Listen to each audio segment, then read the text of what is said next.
할렐루야. 오늘은 예수님과 세례요한의 관계 사명을 강의하겠습니다. 앞에 들었던 모든 강의처럼 이 강의도 너무나 중요한 강의입니다. 자, 그러면 우리가 이 강의를 통해서 우리 무엇을 알 수 있을까? 무엇을 배울까 하는 것입니다. 첫째는 메시아 강림을 기다리던 그 유대인들은 그 메시아 강림을 맞이하는 모든 상황에 대해서 너무나 무지했습니다. 예를 들면 구름 타고 온다, 오셔서 불심판한다, 그리고 육을 부활시킨다, 그리고 공중으로 휴거시킨다, 이렇게 믿고 있었죠. 근데 실제적으로는 유대민족이라는 구름을 타고 오고 말씀이란 불심판하실 것이고 영의 부활을 시킬 것이고 또 삶의 변화, 부활을 거듭하는 휴거를 시킬 것입니다. 그런 상황이기 때문에 하늘과 땅의 입장이 너무 다르잖아요. 이대로 가면 메시아가 오면 큰일 나는 그런 상황이었습니다. 그리고 실제로 그리 되었습니다. 자, 그러면 이런 상황에서 하나님이 다 아실 거 아니에요, 유대인의 무지를. 근데 왜 대비를 하지 않았을까? 왜 예수님을 그렇게 모르고 죽이게 그렇게 대비를 하지 않았을까? 그렇게 되지 않도록. 그럼 대비를 했는가? 대비를 했다면 어떤 대비를 했는가? 그런데 어떤 대비를 했는데 왜 또 실패했는가 하는 것을 이 강의를 통해서 첫 번째 알게 될 것입니다. 두 번째는 또 이를 통해서, 이 강의를 통해서 하나님의 역사하는 방법에 대해서 알게 될 것입니다. 그리고 세 번째는 세례 요한은 신약의 문을 연 자요, 그리고 역사 가운데 아주 웅장하게 나타났거든요. 그런데 왜 아무 존재감도 없이 그냥 역사 속에 쓱 사라졌냐는 거죠. 나타날 때는 굉장히 거창하게 나타났는데 뭐 한 게 없어요, 사실은. 왜 그렇게 존재감도 없이 사라졌을까? 무슨 사연이 있었을까? 그리고 네 번째는 이 말씀이 현재 우리에게 주는 교훈은 어떤 교훈이 있는가? 이 말씀이 지금 나와 무슨 상관이 있는가 하는 거죠. 지금 이 시대 우리는 2000년 전에 예수님을 기다리던 유대 시대와 동일한 입장에서 있습니다. 동시성으로 우리는 다시 오실 주님을 기다리고 있는 이 시대죠. 자, 이 모든 것들을 오늘 말씀을 통해서 확실하게 알게 될 것입니다. 그 말씀 본격적으로 시작하겠습니다. 유대인들은 메시아에 대한 강력한 기다림을 가지고 있었습니다. 그리고 곧 그때가 임박했다라는 것을 모두가 느끼고 있는 그런 폭풍 전야와 같은 그런 때였습니다. 그런데 이럴 때 메시아보다 더 간절히 기다린 존재가 있었으니 바로 구약의 계시록이다 할 수 있는 그 구약 성경의 제일 마지막 말라기의, 그것도 제일 마지막 장 마지막 내용의 엘리야의 강림을 예언하고 있었거든요. 그래서 엘리야를 기다렸습니다. 말라기 4장 5절에 나오고 있습니다. 보라, 여호와의 크고 두려운 날이 이르기 전에 내가 선지 엘리야를 너희에게 보내리니 그가 아비의 마음을 자녀에게 돌이키게 하고 자녀들의 마음을 그들의 아비에게로 돌이키게 하리라. 돌이키지 아니하면 두렵건대 내가 와서 저주로 그 땅을 칠까 하노라 하시니라. 자, 이게 구약의 제일 마지막, 말라기서의 제일 마지막 내용이에요. 우리 요한계시록의 제일 마지막 내용, 요한계시록이 제일 마지막 성경이죠. 그 요한계시록의 제일 마지막이 아멘 주 예수여 오시옵소서 이렇게 끝나거든요. 비슷하죠. 그래서 그 마지막, 그 구약의 계시록 같은 그 말라기의 마지막이 엘리야가 올 것이다. 그래서 그때 당시에 예수님을 맞이하기 전에 모든 사람, 각 분야의 사람들이 전부 다 그런 영감을 다 받고 있습니다. 이제 곧 오실 거다. 하나님이 다 각 센터별로 힌트를 줬거든요. 그래서 다 그렇게 알고 있는 거예요. 근데 결정적인 그 증거는 뭐냐면 엘리야가 온다는 거죠. 그럼 이 엘리야가 누군가? 이 엘리야는 900년 전에 죽었던 아주 위대한 선지자였습니다. 홀로 850명의 이방의 선지자를 목숨을 걸고 싸워 이겼던 사람이죠. 아주 영급이 뛰어나고 도급이 뛰어나고 권능의 선지자였습니다. 근데 이 선지자가 죽고 나서 하늘로 승천했다, 그렇게 기록되어 있거든요. 그것도 멋있게 불병거, 불수레를 타고 하늘로 샥 올라갔다는 거예요. 이것이 열왕기하 2장 11절에 나옵니다. 두 사람이 행하며 말하더니 호련히 불수레와 불말들이 두 사람을 격하고 엘리야가 회리바람을 타고 승천하더라. 죽은 후에 불병거를 타고 하늘로 승천했다는 거예요. 그렇게 예수님 오기 직전 900년 전에 하늘로 승천했던 그 엘리야가 먼저 온다는 거죠. 예수님 메시아보다 먼저 온다는 거예요. 그래서 그 하늘로 올라간 승천한 그 엘리야가 내려오는 거 누구든지 볼 수 있을 거 아니에요. 그래서 그 엘리야를 보면 바로 이제 메시아가 곧 온다 하는 신호라는 거죠.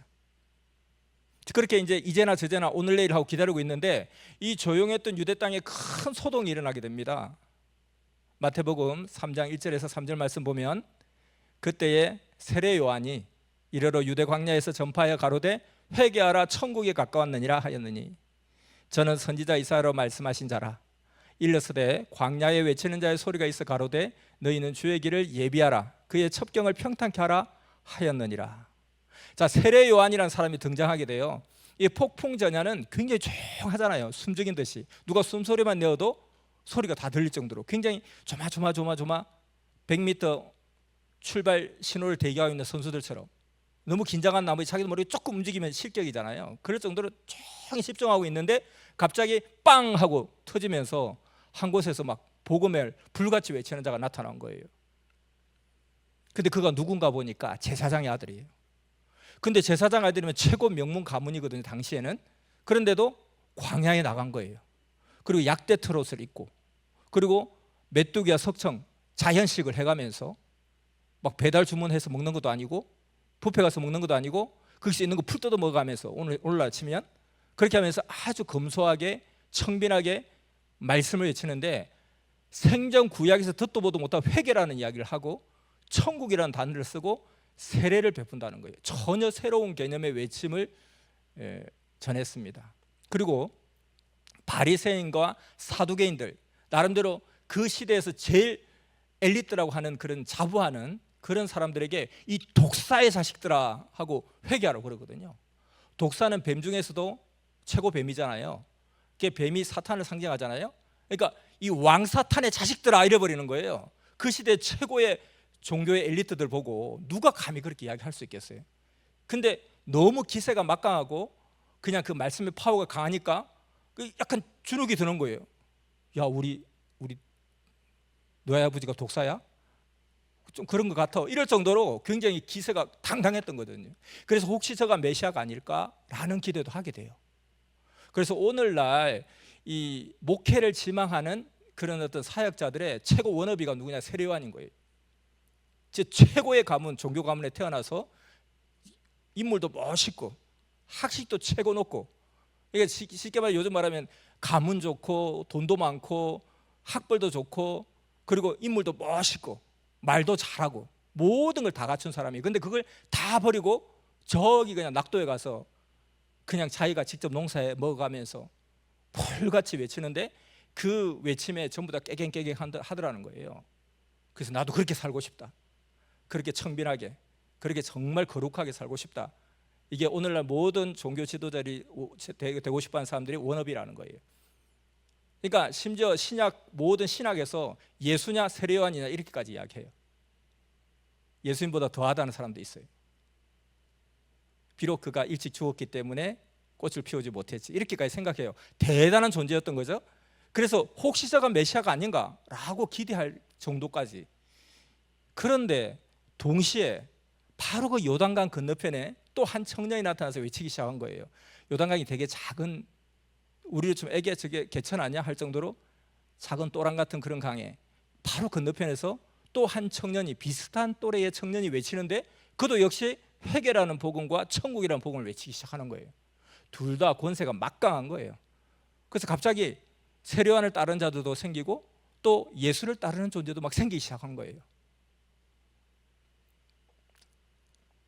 그래서 이 좁은 유대 땅에서 센세이션을 일으키니까 이 하나도 아니고 둘이니까 도대체 이들은 도대체 누구냐? 이들은 뭐 하는 사람들이냐? 과연 이 사람들이 오리를 한 메시아인가? 이런 생각까지 하게 된 거예요. 그래서 유대인들이 이쪽도 따르고 저쪽도 따르고, 그리고 거기 가면 안 된다. 친구야, 거기 가면 안 된다.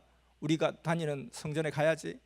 나는 거기가 좋아, 간다. 이러니까 막 그냥 좀 약간 정리가 잘 안 되는 거죠. 그래서 유대인들이 그 유대 공회에 이들이 어떤 존재인지를 규명해 달라고 요청을 하게 된 거예요. 우리가 가도 됩니까 거기에? 어떤 사람은 가면 안 된다 그러고, 어떤 사람은 뭐 좋은 말 하잖아. 뭐 그런 사람도 있고, 나도 내일부터 거기 가기로 했어.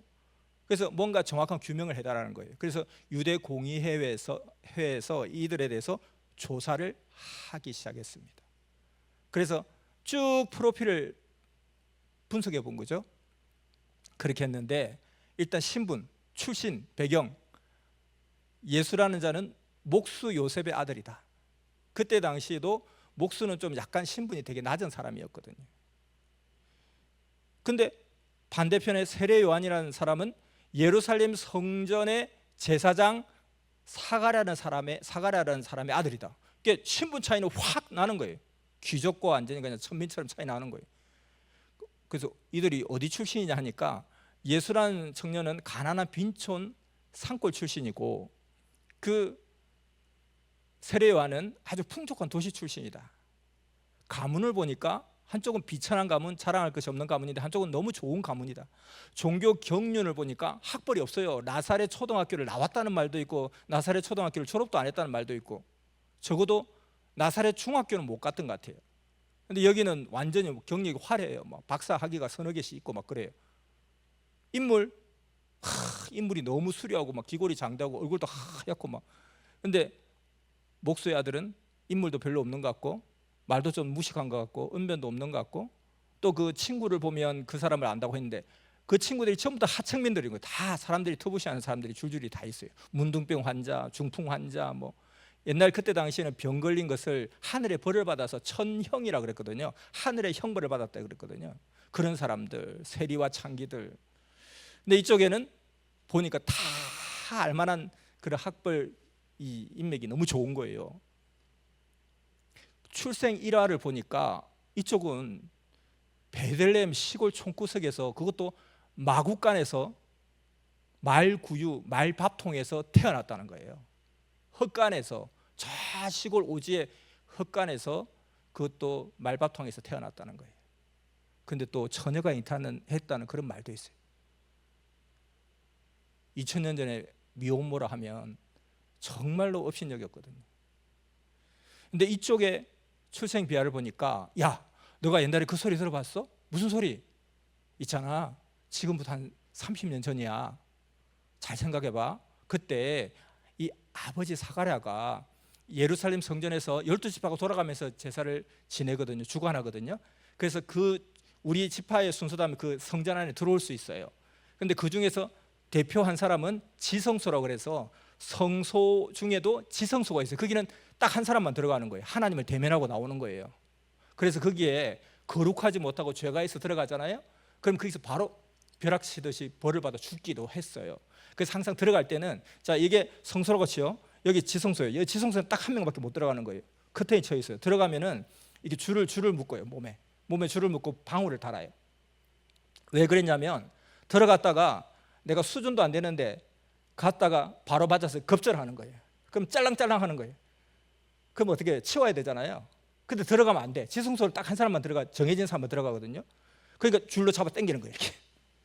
그래서 줄을 묶고 방울을 달고 막 지성소에 들어가거든요. 사가랴 그렇게 들어간 거예요. 그럼 갔다 오면 무슨 메시지를 전해줄 건가 엄청 기다릴 거 아니에요. 그래서 그 들어갔는데 어떤 일이 있었느냐. 하나님의 천사장 가브리엘이 나타나서 이 사가랴에게 이야기를 네가 아들을 낳을 거다는 거예요. 사가랴가 피식 웃죠. 성경에 나와 있죠. 누가복음 1장에 피식 웃는 거예요. 왜? 천사님, 제가 나이가 몇 살인데요. 우리 부인은 어떻고요? 할매예요. 근데 어떻게 아기를 낳아요? 그러니까 여기서 긴 말을 할 수 없고 너 안 되겠다. 입을 막아야 되겠다. 여기 이 비밀이 다 새나가겠다. 요거 어디 가서 온갖 소리 다 할 것 같아. 해가지고 갑자기 벙어리를 만들어 버려요. 그러면서 이야기합니다. 너 아들을 낳을 거다. 너 아들을 낳으면 그 이름을 요한이라 하라. 그는 주의 길을 예비하는 자의 역할을 할 것이다. 이렇게 역사가 일어났거든요. 그래서 이제 나왔어요. 나왔는데 삼천부 눈이 초롱초롱 기다릴 거 아니에요. 메시지를 주시옵소서. 예수 하나님 뭐라 하셨나요? 했는데 말을 못 하는 거예요. 사람들이 얼마나 깜짝 놀라겠어요. 얼마나 다니면서 말을 말해. 야, 지성 들어간 데 있잖아. 벙어리가 돼서 나왔어. 근데 표정이 그렇게 나쁘지가 않아. 근데 말을 못 해. 야, 신기하다. 그랬는데 갑자기 엘리사벳 부인이 아기를 잉태하게 된 거예요. 그래서 이제 아기를 결국 낳게 돼요. 낳게 되는데 이 이스라엘 사람들은 남자아이가 나오면 생후 8일 만에 할례를 해요. 그 할례는 뭐냐면은 우리는 하나님의 사람이라는 표식인 거예요. 뭐 오늘날 치면 약간 포경수술 같은 거예요. 그걸 하는데 그걸 할 때 이름도 같이 지어주는 거예요. 이게 문종 어른들이 다 모였어요. 제사장 집안의 장남이니까 뭐 제법 뚱뚱거리 집안 아닐 거 아니에요. 문종 어른들이 왔어요. 그래서 이름을 짓자 하니까 이 엄마가 이름을 요한이라고 하는 거예요. 요한이라고 하면 어때요? 라고 하니까 우리 문중에는 그런 이름을 쓰지 않는다 라고 하는 거예요. 그래서 이제 엄마도 자기도 뭔가 뭐 감동받은 게 있으니까 양보를 안 하잖아요. 그러면 애 아버지한테 물어봅시다. 그게 제일 낫지 않습니까? 삼촌들보다도 아저씨들보다도 애 아버지가 최고 기득권이 있지 않습니까? 주도권이. 그래서 말을 못하니까 서판을 들고 와서 막 애 이름 하면서 이름 쓰고 막 쓰라는 거예요. 근데 이름을 요한 딱 쓰는 거예요. 그 딱 보여주니까 사람들이 깜짝 놀라는 거 아니에요. 어떻게 이렇게 우리 집안에서 흔히 쓰는 이름도 아닌데 이렇게 기가 막히게 이름이 똑같이 나오지 하는 순간에 갑자기 입이 열려버린 거예요. 이 10개월 동안 입이 닫혀있어서 얼마나 답답했겠어요. 지금 막 비밀이 많은데 입이 열리니까 어떻게 하겠어요? 계속 이야기할 거 아니에요. 막 침을 튀겨가면서. 그리고 사람들도 신기하니까 궁금했으니까 들을 거 아니에요. 그 스토리를 쫙 이야기 다 한 거예요. 그러니까 어떤 일이 일어나요? 성경이 이렇게 표현합니다.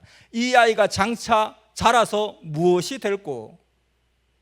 그래서 그때 당시에 유대 사람이라고는 이 스토리를 모르는 사람이 없을 정도로 다 회자됐던 이야기예요. 그런데 30년 전에 그 이야기 생각나지? 생각나지? 걔가 바로 얘야.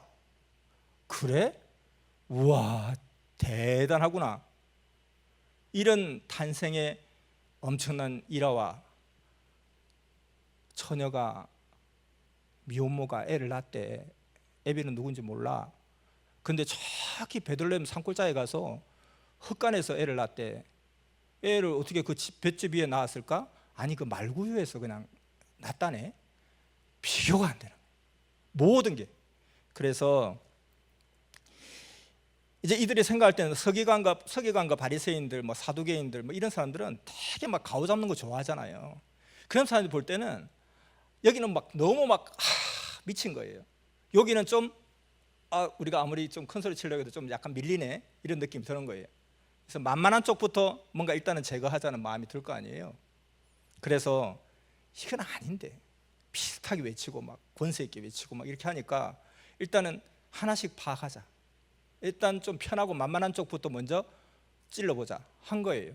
그래서 이제 서기관과 종교 지도자들이 그 예수의 제자들을 찾아본 거예요. 찾아보니까 뭐 어부들하고 세리들 뭐 수준이 낮아 다 만만한 거예요. 그래서 제일 뭐 괜찮다는 베드로를 하나 불렀어요. 네가 거기에서 뭐 그냥 큰 형격이냐 큰 제자격이냐 이리 와봐라. 그래서 물어보는 거야. 야, 너 엘리야를 본 적이 있어? 니네 선생이 엘리야를 소개시킨 적이 있어? 아니면 엘리야가 어디에 뭐 왔다고 한 적이 있어? 아니면 너 엘리야를 만난 적이 있어? 그럼 베드로가 엘리야가 뭔데요? 엘리야가 뭐예요? 먹는 거예요? 뭐예요? 이렇게 무식하니까 그렇지. 엘리야는 설명을 쭉 해줬어요. 엘리야가 온다고 되어 있잖아. 니네 선생이 하나님의 사명자고 시대 사명자라면 엘리야가 왔어야 돼. 그러니까 머리를 극적극적 하는 거예요. 근데 베드로는 장점이 있었어요. 혼자 판단하고 혼자 생각하고 혼자 삐치지 않았어요. 그냥 궁금한 게 있어서 바로 예수님한테 물어봤어요. 있는 그대로 솔직하게. 그래서 예수님 앞에 물어봅니다. 예수님, 엘리야가 누군가요? 엘리야가 왔나요? 엘리야는 어디 있나요? 언제 오나요? 자, 마태복음 17장 10절 이하의 말씀입니다. 같이 읽어보겠습니다. 제자들이 묻자와 가로되 그러면 어찌하여 서기관들이 엘리야가 먼저 와야 하리라 하나이까? 예수께서 대답하여 가라사대 엘리야가 과연 먼저 와서 모든 일을 회복하리라. 내가 너희에게 말하노니 엘리야가 이미 왔으되 사람들이 알지 못하고 임의로 대우하였도다. 인자도 이와 같이 그들에게 고난을 받으리라 하시니 그제야 제자들이 예수의 말씀하신 것이 세례 요한인 줄을 깨달으니라. 예수님이 답을 했습니다. 오리라 한 엘리야가 세례 요한이라 이렇게 답을 한 거예요. 그래서 베드로가 세례 요한이구나. 예수님이 이야기합니다. 베드로야, 너 부활론 안 배웠어? 부활론 들었는데 그때 내가 다 이야기해줬는데 내가 다시 설명해 줄게. 왜 오리라 한 엘리야가 세례원인가? 자, 누가복음 1장 17절 말씀의 내용과 똑같은 이야기를 하십니다. 저가 또 엘리야의 심령과 능력으로 주 앞에 가서 앞서가서 아비의 마음을 자식에게 거스리는 자를 의인의 슬기에게 돌아오게 하고 주를 위하여 세운 백성을 예비하리라. 자, 엘리야는 그의 심령과 능력을 가지고 왔어. 너 부활론 잘 배웠잖아. 엘리야가 하늘로 올라갔다는 것은 그것은 육이 아니야, 영이야. 육이 하늘에 올라가서 어디 있을 거야? 육이 하늘에 올라가서 있을 데가 없어. 잠시 천국에 갔나요? 천국은 육이 갈 수 있는 곳이 아니야. 그러면 하늘나라 어디 뭐 우주 정거장에 갔나요? 아니죠. 육이 올라간 것이 아니라 영이 올라간 거야. 그래서 올 때는 뭐가 오겠니? 영이 오는 거지. 그 부활론 때 다 이야기했는데 너 그때 졸았니? 네, 조금 얼굴이 붉어지니까 그래, 원래 말씀은 한 번 들어도 잘 몰라. 네가 무슨 성경이 정통한 건 아닌데 성경은 이 말씀은 한 9번은 들어야 제대로 알 수 있어. 그러니까 부활론 들었다 하지 말고 또 듣고 또 듣고 또 들어봐. 오빠 너 다시 들어도 전혀 모르는 이야기잖아.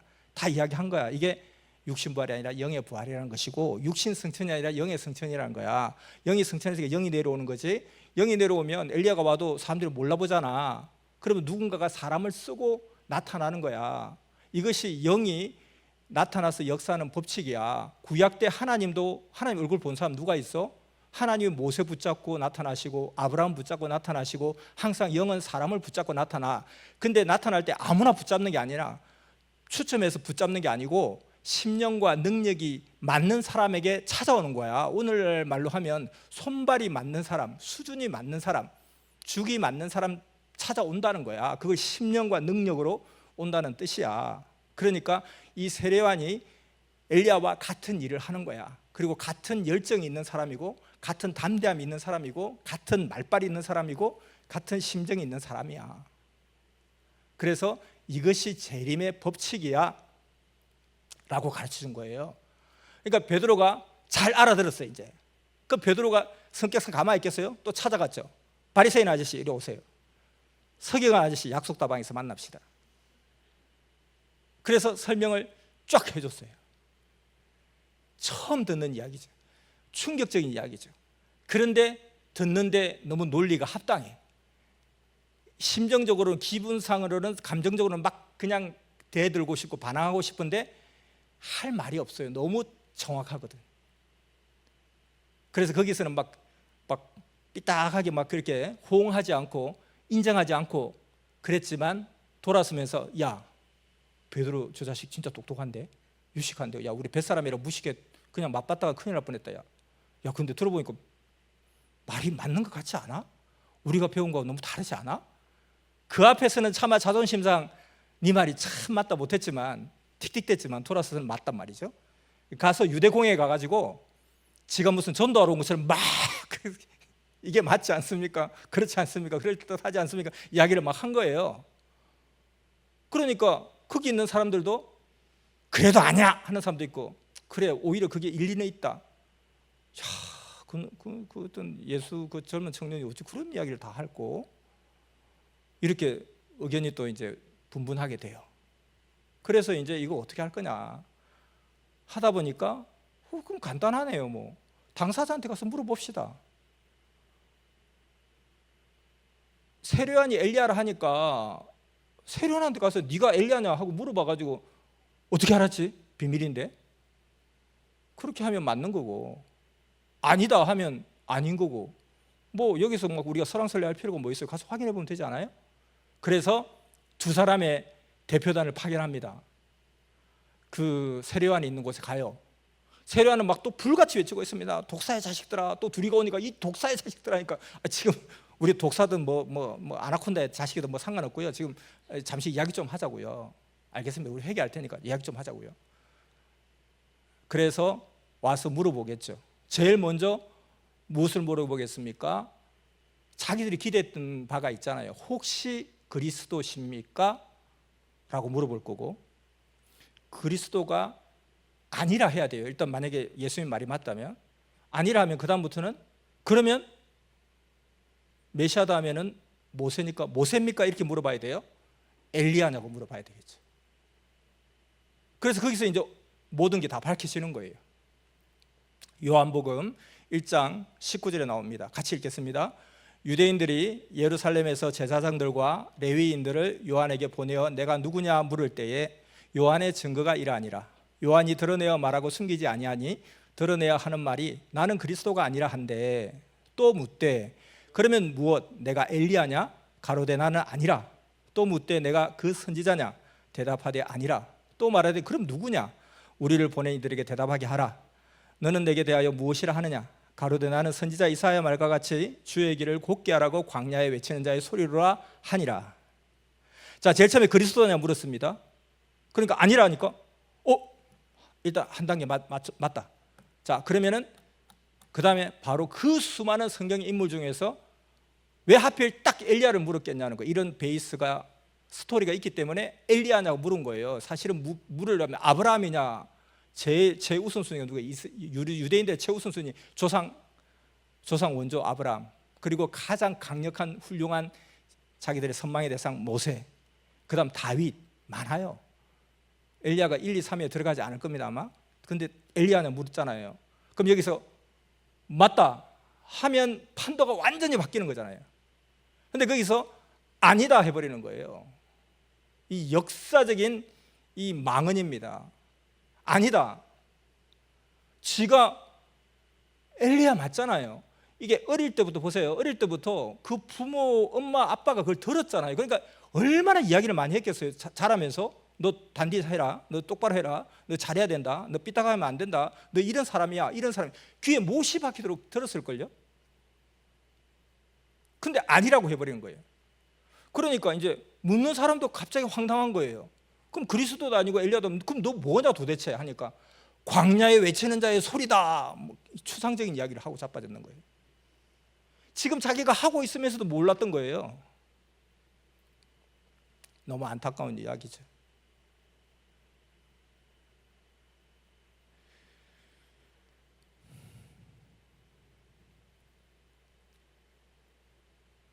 그래서 이 요한의 증언으로 인해서 이제 정확하게 판단을 하게 된 겁니다. 예수는 자칭 메시아, 요한은 지 흥에 겨워서 그냥 외치는 자, 약간 또라이끼가 있는, 똘끼가 있는 사람. 이게 다 제외인 거예요. 이때부터 예수님은 자칭 메시아로 공식적으로 유대 사회에서 선포되게 돼요. 유대인들이 처음부터 예수를 배척한 것은 아니거든요.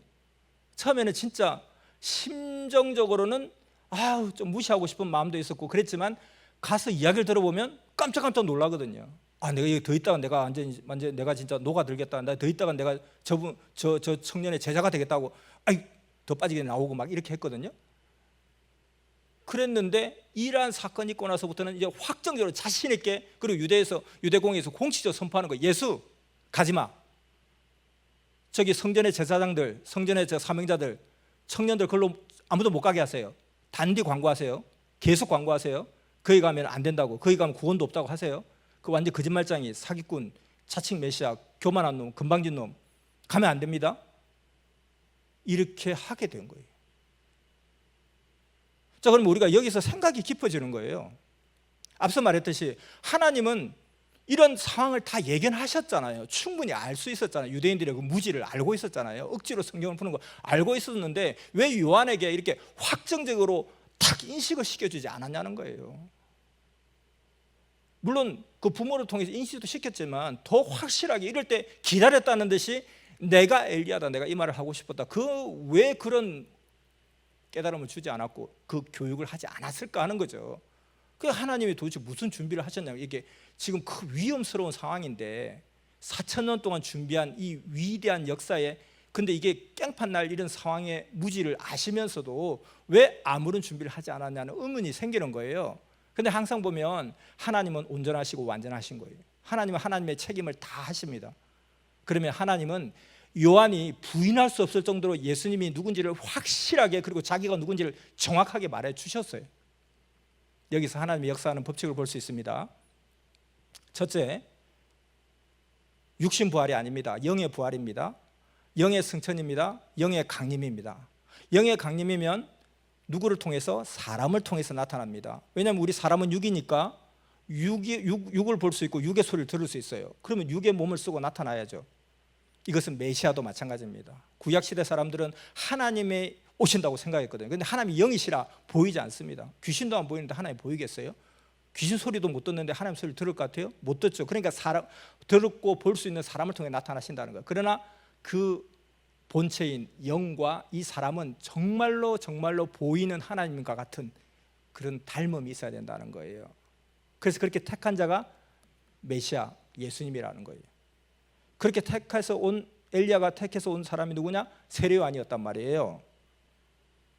자, 그런데 그래서 엘리야가 세례요한이고 그걸 부모들한테 이야기해주고 설명까지 다 해줬잖아요. 엘리야의 심령과 능력으로 와서 이런 일을 할 거다라고 다 설명해줬어요. 그리고 근데 문제는 뭐냐면 이제 이 세례요한이 자기가 그렇게 증거하고 모시고 길을 예비하고 이제 주님이 오십니다. 준비하세요. 빨리 자리에 앉으세요. 막 이렇게 준비하고 예비하는, 그리고 이 높은 산은 낮게 하고 골짜기는 메우고 길을 평탄케 하라거든요. 목에 힘주고 막 그런 사람, 거기 목에 힘 좀 빼세요. 지금 예수님 오시는 메시아 오는데 뭘 안다고 그래요? 좀 자중합시다. 그리고 저 같은 것은 그냥 저 뒤에 가서 앉아 있어야 돼요.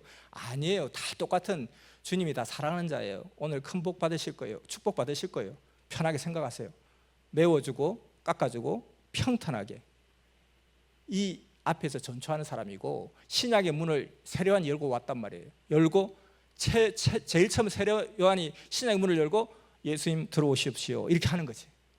항상 비서가 먼저 와서 문을 열고 들어오세요 이렇게 하잖아요. 그리고 소개하잖아요. 오늘 나오실 강사님 소개하겠습니다. 여러분 복 받았습니다. 끝내줍니다. 오늘 뒤집어질 겁니다. 준비하세요. 이거 하라는 거예요. 근데 거기서 누가 교만한 사람 있으면 당신 이리 와보라고. 뭐가 그리 잘났냐고. 나 좀 잘났는데. 내가 당신보다 나을걸요. 당신 학벌이 뭔데요? 세례요한은 그 시대의 육으로서는 최고의 사람이었습니다. 예수님을 무시하던 사람도 그냥 세례요한 보고는 예수님을 그냥 존중할 수밖에 없어요. 왜냐하면 예수님은 태어나서부터 30살 때까지 그냥 자연인의 삶을 살았습니다. 사적인 삶을 살았어요. 30살 때부터 메시아의 공적 사명을 했거든요. 그럼 30년을 뭘 했겠습니까? 메시아가 되기 위한 준비를 했다는 거예요. 훈련을 했다는 거예요. 공부를 했다는 거예요. 메시아라는 자격증을 따기 위해서 공부를 했단 말이에요. 훈련했단 말이에요. 의사 자격증도 함부로 따기 힘들잖아요. 메시아 자격증이 얼마나 힘들겠어요. 예수님이 날 때부터 메시아였을까요? 그냥 기저귀 차고 다니면서 회개하라 천국이 가까웠다. 회개하라 천국이 가까웠다. 아저씨 할아버지 회개하세요. 그딴 식으로 하면 안 됩니다. 말도 할 줄 모르고 설 줄도 모르고 지금 기어다니지도 못하는 애기 예수가 어떻게 메시아 사명을 하겠어요? 우린 만화적으로 생각하면 안 돼요. 그러니까 30년 동안 메시아가 되려면 딴 거 하면 안 돼요. 세계적인 의사가 되려고 세계 최고의 우리 이 지구촌에서 제일 유명한 의대에 가려면은 어릴 때 온갖 경험 다 축구도 하고 농구도 하고 연애도 하고 그냥 수상스키도 타고 못해요. 오직 공부밖에 못해요. 공부만 해야 돼. 공부만. 그러니까 서울대에 그 바이올린 전공한 학생을 만났어요. 이 학생은 딱 그래요. 자기 엄마가 어릴 때부터 문 딱 잠가놓고 바이올린 몇 시간 소리 들릴 때까지 하고 문 열어준대요. 자기는 소풍도 간 적이 없대요. 여행도 간 적이 없대요. 학교에서 계속 연습했대요. 그렇게 해서 서울대 석사까지 됐어요. 근데 그런 사람이 대한민국에도 수천 명, 수만 명 있지 않겠습니까? 근데 이 지구촌에 4,000년 만에 최고 대표될 사람을 만들려면 예수님이 그게만 몰입해야 된다는 거예요. 학벌을 딸 수가 없어요. 하나님이 훈련하고 교육하는데 예수님이 소년 예수가 갑자기 손들고 하나님 저 한 달은 시간 주세요. 왜? 이번에 중요한 기말고사 칩니다.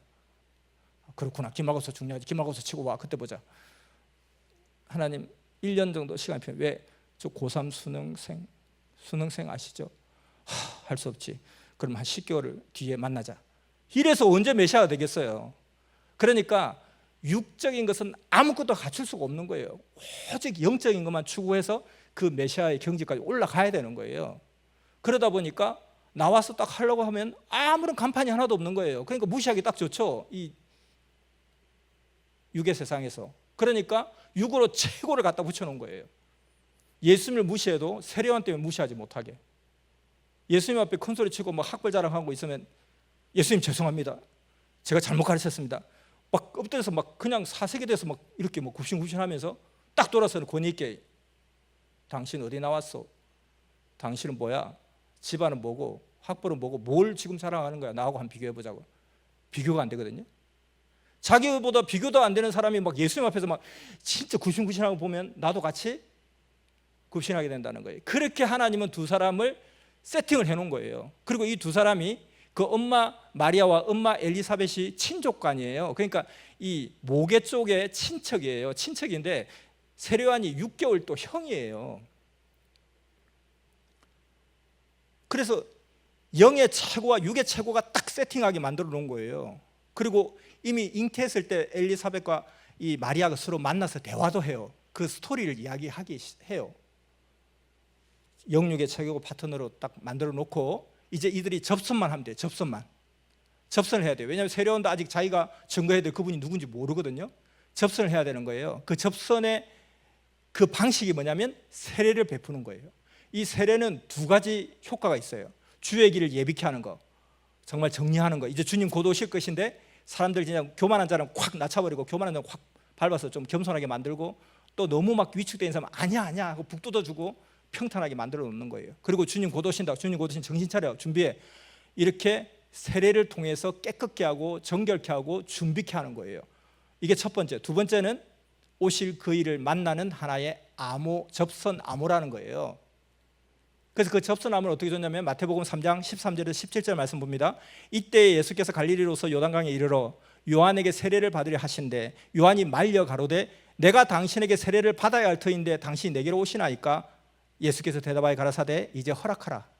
우리가 이와 같이 하여 모든 의를 이루는 것이 합당하니라 하신대 이에 요한이 허락하는지라.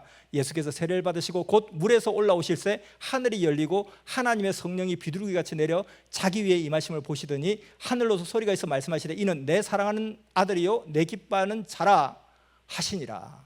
이게 내가 섬겨야 될, 증거해야 될 그분을 만나는 하나의 암호였거든요. 그런데 예수님이 저 멀리서 오는 거예요. 딱 보고 벌써 감을 딱 벌써 잡아버렸어요. 느낌이 딱 왔어요. 아, 저분이구나. 기다리고 기다리는 그분이 저분이구나 하고 오는 거예요. 예수님도 이제 그 하나의 접선 암호를 알고 있잖아요. 둘이서 쑥 가다가 한강에 물이 많군요. 장마철이잖아요. 북한산은 잘 있는지 모르겠습니다. 요즘 사람이 많이 간대요. 당신이 그분이군요. 이렇게 이게 암호를 하잖아요. 이게 암호였단 말이에요. 둘이서. 그러니까 벌써 예수님도 그 암호를 아니까 찾아온 거예요. 때가 되어가지고. 그래서 딱 하니까 서로 아니까 이렇게 하지 마세요. 그래도 이거 있잖아요. 그래도 확인을 해봐야지요. 이거 있잖아요. 예? 빌린 돈을 줄 때 세보세요. 아니 뭘 세봅니까? 우리끼리 뭘 세봐요. 그래도 세봐야죠. 그러면 뭐 세보겠습니다 하고 투투투투 이렇게 세잖아요. 그런 거예요. 이미 아는 거예요. 아는데도 확인을 해보라는 거예요. 그래서 딱 하니까 아니나 다를까 뭐가 나요?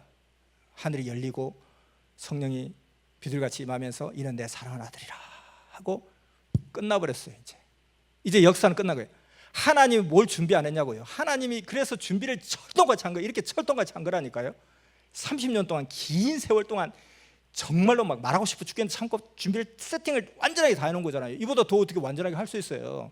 그러니까 하나님이 이렇게 유대인이 무지하고 이 무지 속에 예수님이 메시아가 오면 이 사단이 날 거를 뻔히 아실 텐데 왜 아무런 준비도 안 하고 이 꼴이 되게 하셨냐, 유대인들이 예수님을 죽이게 하셨냐, 왜 방치하셨냐, 하지만 이렇게 완벽하게 준비하신 거예요. 그럼 이제 끝난 거 아닙니까? 근데 이상하게 역사는 그렇게 안 가요. 이제 뭘 하면 됩니까? 베드로를 표현할 때 이렇게 표현해요. 베드로가 예수를 딱 알아본 순간 베드로의 성격이 나와요. 배와 부친을 버리고 주를 좇으니라. 배는 뭐예요? 자기 삶의 모든 것이었거든요. 꿈이요, 희망이요, 이상이요. 그리고 부친, 혈연을 딱 끊고 아버지가 아프니까 너 보고 싶어서 그러니까 내일 가면 안 돼? 아버님을 위해서 그러는 것입니다. 저도 마음이 굴뚝 같지만 저는 저에게 할 길을 가야 되겠습니다. 용서하십시오. 다 이걸 우리 가족을 위한 겁니다. 부친을 버리고 자기 꿈도 희망도 소망도 버리고 딱 저분이 메시아다 하는 순간 내 모든 걸 다 버리고 딱 쫓았잖아요. 그게 베드로의 강점이었어요. 그런데 세례요한은 그렇게 했느냐는 거예요. 딱 그 알아보는 순간 이제 그렇죠. 이제 폐업 딱 붙여야 돼. 폐업. 자, 요단강 좌편에 우리 이제 이 프로그램은 폐업입니다. 그리고 여러분 기쁜 소식을 전하겠습니다. 제가 왜 그렇게 했는지 아세요? 바로 이분을 만나기 위함입니다. 그분은 예수님이십니다. 나사렛 예수를 찬양하라. 여러분 우리가 이전 개업 요거 붙여놨잖아요. 내가 잘 가는 식당에 갔는데 갑자기 문 닫아서 보니까 감사합니다 고객님 건너편으로 옮겼습니다. 꼭 찾아주세요 하잖아요. 그렇게 했어야 되잖아요. 근데 세례요한은 그렇게 안 하더라는 거예요. 도대체 뭘 했는지 모르겠어요. 그러니까 앞서 말했지 진짜 뭐 아주 웅장하게 방 등장해놓고 그냥 연기처럼 사라져버렸어요. 그냥 역사 속에. 아 참 너무 안타까운 일 아니겠습니까? 어찌 그럴 수가 있나. 그럴 수 있습니다. 세례요한이 그랬다면 나도 그럴 수 있다는 거예요. 우리도 그럴 수 있다는 거예요. 성경의 모든 인물은 다 나의 모습입니다. 그래서 나름 그래도 양심이 있어서 증거는 하긴 해요. 증거는. 요한복음 1장 33절에서 34절. 나도 그를 알지 못하였으나 나를 보내어 물로 세례를 주라 하신 그이가 나에게 말씀하시되 성령이 내려서 누구 위에든지 머무는 것을 보거든 그가 곧 성령으로 세례 주는 이인 줄 알라 하셨기에 내가 보고 그가 하나님의 아들이심을 증거하였노라 하니라. 분명히 자기 알아봤다고 했잖아요. 성령이 비둘기같이 임하면서 딱 했다는 거예요. 그래서 나도 그걸 증거했다는 거예요. 그걸로 끝이에요. 자기가 바짝 붙어가지고 예수님 모시고 다녀야죠. 예수님 막 무시하고 어이 예수 그러면 어디 너 이리 와 하면서 막 그냥 자기의 신분을 자랑하면 세례요한을 이길 자가 없고요. 돈을 자랑하면 세례요한을 이길 자가 없고요. 잘난 거 자랑하면 세례요한을 이길 자가 없고 힘을 자랑하면 세례요한을 이길 자가 없고 육으로는 다 갖춘 사람이에요. 예수님 다음이에요. 육으로는 예수님보다 더 월등하게 뛰어났죠. 그런데 예수님과 동행을 하지 않아요. 배와 부친을 버리고 쫓아야 되잖아요. 여전히 자기 제자를 거느리고 있었고 그러면서 미안하고 찝찝하니까 한마디씩 거들어요. 요한복음 1장 27절 곧 내 뒤에 오시는 그이라 나는 그의 신들매 풀기도 감당치 못하겠노라 하더라. 신들매 그 먼지가 풀풀 날리는 그런 어떤 건조한 지역이었죠. 그래서 뭐 가죽신 같은 거 동물 가죽 그런 걸로 이제 신을 신었을 거 아니에요. 거기다 끈이 있을 거 아니에요. 이렇게 샌들 끈처럼 그 신발 끈이 신들매예요. 그 신들매는 보편적으로 그 시대 사회에서는요 하인들이 그 신들매 끈을 풀어줘요. 주인이 갔다 오면. 왜냐면 그냥 우리가 생각하는 발처럼 발도 더러운데 그때 더 더러웠을 거 아니에요. 그래서 아무리 위대한 스승도 자기 제자들한테도 그 발 신들매 풀라고 하지 않아요. 야, 저 종오라 그래 이렇게 하는 거거든요. 그러니까 나는 그분의 신들매 푸는 것도 감당하지 못한다. 나는 그분 앞에는 종보다 못한 존재야. 이런 뜻이거든요. 그러니까 막 그냥 겸손한 척 이렇게 했는데 행동은 또 그렇게 안 해요. 말만 그렇게 해놓고 또 행동은 그렇게 안 해요. 그만큼 자기는 주 앞에 아무것도 아니라는 고백을 하면서도 그러나 예수님과 동행하지 않더라는 거예요. 증거하려면 모시고 다녀야죠. 그리고 예수님 오늘 이쪽으로 가시면 어떻겠습니까? 오늘 스케줄은 이겁니다. 예수님 제가 조치 다 해놨습니다. 준비 다 해놨습니다. 이야 정말 그렇게 어떻게 그렇게 바쁘게 목숨 걸고 했습니다. 고맙다. 가자. 이렇게 해야 되잖아요. 주의 앞에 나아가서 주의 길을 예비해야지 예언처럼. 근데 주의 앞에 나아가서 주의 길을 예비했습니까? 따로 놀았잖아요. 그러다 보니까 또 이게 이제 갈 길을 안 가면 사고가 잘못되면 사고가 나게 돼 있어요. 그러다 이제 생각이 조금씩 돌아요. 조금씩 돌아가요. 이런 고백까지 하게 됩니다. 요한복음 3장 28절에서 30절 말씀. 나의 말한 바 나는 그리스도가 아니요 그의 앞에 보내심을 받은 자라 한 것을 증거할 자는 너희니라. 제자들한테 신부를 취하는 자는 신랑이나 서서 신랑의 음성을 듣는 친구가 크게 기뻐하니 나는 이런 기쁨을 충만하노라. 자, 앞에 부분 다시 보겠습니다. 앞에 부분 보면 자, 내가 산다 데 나가서 내가 이제 그를 증거할 자잖아요. 그럼 자, 여러분 뭐 있어요? 이제 곧 나오십니다. 이렇게 해야 되는데 제자 불러가 야, 제자 너 이리 와. 내가 오늘 사회자라는 거 네가 증거해야 돼. 자, 여러분 모이세요. 지금 아주 훌륭하신 사회자가 나오십니다. 이분이 본 강사보다 더 나을지도 몰라요. 그냥 한참 있어 사회자를 또 소개하는 거예요. 또 사회자가 나와서 소개받은 사회자입니다. 이걸 니네들이 해라는 거예요. 그 왜 제자들이 왜요? 이 제자도 누구한테 흡수돼야 돼요? 야, 큰형님 오셨어. 이제는 나 숨기지 말고 큰형님 따라가는 거야. 우리가 조직 세계도 그렇게 하잖아요. 그 불법한 조직 세계도 그렇게 한다니까요. 근데 여전히 지는 지 제자들 데리고 지 동생들 데리고 따로 놀면서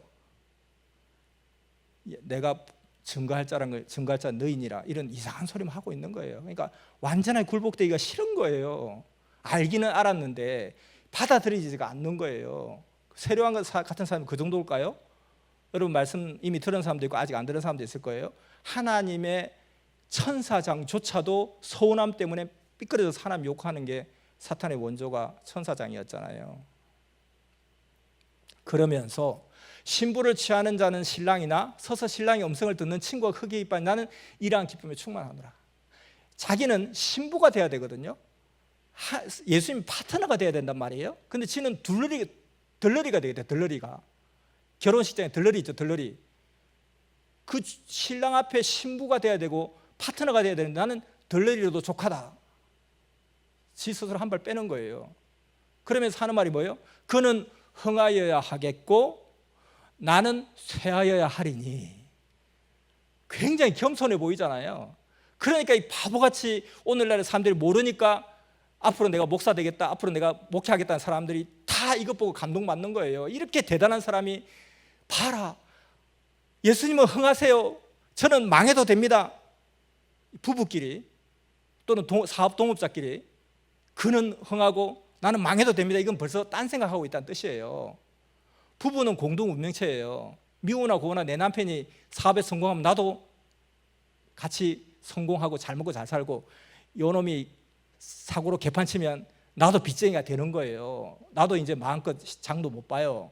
공동 운명체거든요. 이게 파트너란 말이에요. 근데 어떻게 그는 흥해야 되겠고 나는 망해도 좋겠다, 겉으로는 굉장히 겸손한 것 같잖아요. 이게 벌써 일체가 안 됐다는 뜻이거든요. 그 말 속에 다 행간을 자세히 보면 그 사람의 속 철학이 다 나와요. 속마음이 다 나와요. 그래서 말하는 걸 잘 분석해 보면 그 사람의 속마음을 다 읽어낼 수 있어요.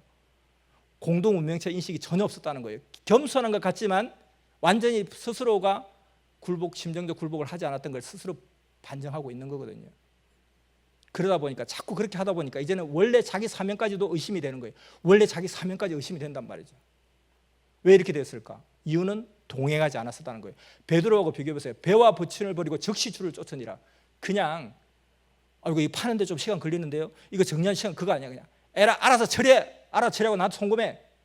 안 줘도 할 수 없고 바로 확 버리고 바로 갔거든요. 메시아를 깨달았으면 그 정도 했어야 된다는 거예요. 그게 베드로의 강점이었던 거예요. 그게 세례요한과 차이가 확 난다는 거. 비록 못 배웠지만 잘나고 잘 배웠으면 뭐예요? 그런 게 없는데. 그러면 세례요한은 왜 동행하지 않았을까 하는 거죠. 왜? 첫째, 자기 주관에 묶였고 구시대에 묶였어요. 그걸 틀을 벗어나지 못했어요. 두 번째, 위신과 체면과 간판 때문에.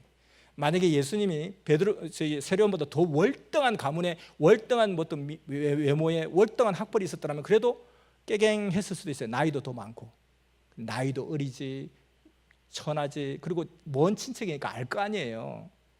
우리 친척 중에 저기 시골에 저 가난한 나하고 나이 비슷한 예수라고 있어. 다 알고 자랐단 말이에요. 하필 그가 주요해야 될 대상인 거예요. 왜 하필 내 동생이? 시기하는 마음도 생기고요. 그걸 초월했어야 되는데, 그걸 동행하면 초월할 수 있는데, 처음에는 그래도 한 60%는 따라가려고 이렇게 마음이 있어요. 지금 아직까지 열정이 있어. 근데 좀 지나면 이게 점점 없어지게 돼 있어요. 사고가 잘못되니까 사고가 납니다. 그래서 어떤 일로 옥에 갇히게 돼요. 복음 전하다 옥에 갇힌 게 아니고 헛짓 하다가 딴짓 하다가 옥에 갇히게 됩니다. 왜? 그때에 이 이스라엘이 식민지였거든요. 로마의 식민지. 근데 식민지지만 거기에 자체 왕이 있어요. 헤롯 왕이라고. 예수님이 태어날 때 2살 이하의 어린애를 다 죽여 하는 그 헤롯 대왕 아들이에요. 아들. 이 사람은 헤롯 안티바스라는 헤롯 2세예요. 그러니까 헤롯 왕이 자기의 그 이복 남동생의 부인을 취해버린 거예요. 왕인데. 그러니까 이 세례요한이 거기 가서 왕이 마차가는데 딱 가로막고 회개하라 독사의 자식아 하고 막 네가 어떻게 왕으로서 이 거룩한 이 유대 민족의 왕으로서 네가 어찌 그딴 짓을 할 수 있나 이 금수만도 못한 놈아 회개하라 이렇게 하니까 사람들이 볼 때는 얼마나 멋있어요. 와, 그래서 오늘날 이 목회하겠다는 사람들이 다 세례요한 진짜 뭐 하나만 봐도 대단해 진짜. 거기서 팍 하는 이야 대단해. 김정은이 앞에서 회개하라 이 뚱땡이야 왜 복음을 마게 하느냐 회개하라 이 뚱땡이 자식아 천벌을 받을지어다 이런 식이거든요. 얼마나 멋있어요. 그리고 겸손하고 잘난 체 안 하고 그냥 몇몇만 보면 최고예요 최고. 그러니까 워너비라 하는 거예요. 바보같이 정말 답답해 죽겠어요. 그러니까 왕이 얼마나 열받겠어요. 잡아들인 거예요. 잡아들였어. 그 옥에 갇힌 거예요. 옥에 지금. 아니 그렇게 예언을 받고 그렇게 막 그냥 뭐 천사장이 와서 막 이야기해주고 막 이렇게 했는데 그거 와서 지가 연예부 기자도 아니고 연예 가십 막 하는 기자도 아니고 그거 가서 얼레리 꼴레리 이놈의 자식들아 불륜이다 이거 하라고 그렇게까지 엘리야까지 와서 그렇게 했겠어요? 근데 그 짓을 하는 거예요. 그 옥에 갇혔어. 근데 옥에 갇혔는데 헤롯 왕이 요놈을 바로 죽일 수도 없어요. 왜냐하면 사람들의 인기가 많거든요. 지도 완전한 절대 군주도 아니고 식민지 나라의 그냥 의용왕인데 서 있는데 지가 막 작살냈다가는 자기 자리도 보존 못할 것 같아요. 그러니까 요거 어떻게 할까? 요거 진짜 확 죽이고 싶은데 그리고 그 자기의 그 제수씨였던 그 부인 그 여자 입장에서 기분 되게 나쁠 거 아니에요. 원래 여자가 독하면 더 무서워요. 저거 죽여야 되는데 그러니까 여보 좀 죽여요 하니까 안 돼. 쟤 죽였다가는 우리가 감당이 안 돼. 알잖아. 이렇게 지금 옥에 처박혀 있는 상황이거든요. 그러니까 제자들이 계속 지금도 아직 자기 제자들이 있다고 그랬죠. 벌써 예수님께 흡속시켜야 되는데 근데 자기 제자들 가서 이제 면회를 갈 거 아니에요. 그 면회를 갔는데 선생님 괜찮으십니까? 힘들지 않으십니까? 그거 필요 없고 나 지금 굉장히 지금 심각한 문제가 있거든. 뭔데요? 예수한테 가서 이거 꼭 물어봐. 점점 생각이 자꾸 이제 멀어지기 시작하는 거예요. 멀어지다가 이제 어디까지 왔냐면은 내가 그때 성령의 음성을 들은 것 내 착각이었나? 환상이었나? 내가 잘못 들었나? 이렇게까지 가게 된 거예요. 의심을 하게 됐습니다. 자, 이 장면이 어디에 있을까요? 자, 요한복음 11장 2절에서 3절 말씀이 있죠. 요한이 옥에서 그리스도의 하신 일을 듣고 제자들을 보내어 예수께 여짜오되 오실 그이가 당신이 오니까 우리가 다른 일을 기다리오리까. 그러니까 세례요한이 이제는 헷갈린다는 거예요. 예수님이 오실 그인가 아닌가까지 우리가 그냥 생각 이거 바보 멍충이 아닌가요? 완전 똥멍충이 아닌가요? 이런 생각을 하다니 사람이 이렇게 돼요. 시간이 흐르면서 점점 눈에서 멀어지면 마음에서 멀어진다는 말도 있잖아요. 그것처럼 계속해서 딴짓을 하다 보니까 이제 그때 그 강력한 그 경험과 깨달음조차도 이제는 내가 그때 꿈을 꾸었나 착각인가 하고 가서 물어보라는 거예요. 기가 막힐 노릇이죠. 이런 사람이 어디 있냐는 거예요. 이런 사람이 그렇게 확실하게 증거를 보여줬는데 사람이 이렇게까지 될 수 있을까? 이렇게 될 수 있다는 거예요. 세례요한 같이 대단한 사람이 이렇게까지 될 수 있다는 거예요. 그게 사람이에요. 우리가 말씀 들을 때 여러분들 지금 이 말씀 듣는 우리 말씀 듣는 분들은 지금 거의 많이 고급 단계까지 왔잖아요. 근데 초급 들을 때부터 말씀 들으면 엉엉 우는 사람이 있어요. 엉엉 우는 사람. 그런 사람 우리가 별명을 눈물의 선지자 예레미야라고 그래요. 예레미야. 와, 슈퍼 신입생 왔다. 예레미야 막 불의 개념도 없고 막 울고 막 그냥 전혀 별로 울 것 같지 않은 말씀에서도 막 울어요. 그냥 와, 그런 사람이 사실은 오히려 끝까지 못 가더라고요. 그렇게 바뀔 수 있습니다. 예수님이 이제 제자들이 와서 물어본 거예요. 예수님, 선생님, 우리 선생님이 예수 선생님께 물어보라고 하대요 라고 이야기하니까 그 이야기를 들었을 때 예수님의 심정이 어떻겠냐는 거예요. 기가 막히지 않겠습니까? 진짜 말이 안 된다고 생각했을 거예요.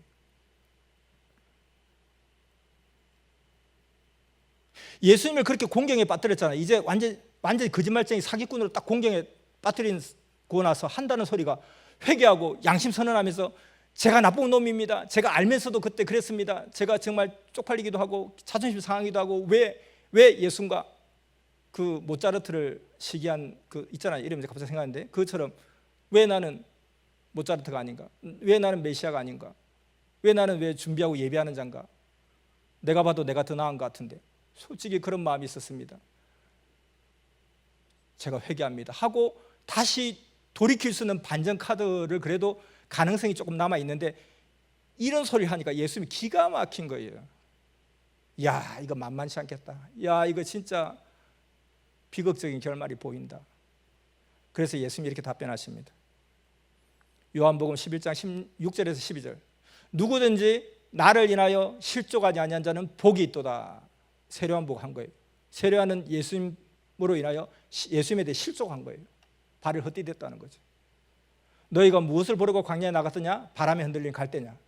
베드로의 세례요한이 흔들리는 마음을 갈대로 본 거예요. 선지자를 보려더냐? 옳다. 내가 너에게 이르노니 선지자보다 나은 자니라. 세례요한은 선지자보다 더 큰 자라는 거예요. 진실로 내가 너에게 이르노니 여자가 낳은 자 중에 세례요한보다 큰 이가 일어남이 없도다. 여자가 낳은 자 중에 세례요한보다 큰 자가 없다는 것은 인간치고 세례요한보다 더 위대한 사람이 없어. 인간치고 세례요한보다 더 잘난 사람이 없어.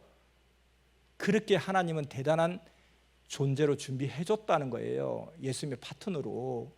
그러니까 그 세례요한의 스펙이 곧 예수님의 스펙이 되는 거예요. 같이 일체되었을 때는. 예수님이 나사렛 초등학교밖에 졸업 안 했어도 세례요한의 학벌이 예수님의 학벌이 되는 거예요. 일체되면. 그래서 사람이 낳은 자 중에 제일 크게 만들어 주신 거예요. 하나님은 할 바를 다 하셨다니까요. 그런데 이 세례요한이 천국에서는 극히 작은 자라도 저보다 크다는 거예요. 천국에서 제일 꼴찌발이라는 거예요. 그래서 이것도 기성에서 어떻게 해석합니까? 기존 교회에서, 일반 교회에서 어떻게 해석합니까? 천국이 이렇게 대단하다는 거예요. 세례요한도 천국 가면 꼴찌라는 거예요. 천국이 이런 데라고. 근데 여러분 천국 간다고. 그러면 아멘 하죠. 근데 앞뒤가 안 맞잖아요. 세례요한이 그렇게 제대로 잘했으면 나보다 더 잘 나가야죠. 천국이 이렇게 대단한데 그 대단한 천국에 나는 뭔데 세례요한보다 더 위에 있고 세례요한이 제일 꼴찌발인가요? 그건 아니죠. 이건 뭐냐면 타고난 것은 최고로 타고났지만 그가 사명을 못하니까 그냥 추락하는 통닭이 된 거예요. 날개쳐 오르는 독수리였는데 그냥 그대로 깨갱하고 바로 추락하는 통닭이 돼버린 거예요. 별 볼 일 없다는 거예요. 사명을 못하니까. 그 뜻이라는 거예요. 그런데 그걸 가지고 이렇게 설명하는 거예요. 아니죠. 그 다음 뒤에 뭐가 나와요? 그 아까 9절에 다시 돌아가 보면 세례요한의 때부터 지금까지 천국은 침노를 당하는 침노한 자 빼앗네. 이게 무슨 말이에요? 이것도 이해를 못해요. 우리가 진짜 이 말씀, 이 섭리사의 말씀 아니고는 단 한 줄도 해석하지 못한 게 너무 많아요. 천국이 침노가 뭐예요?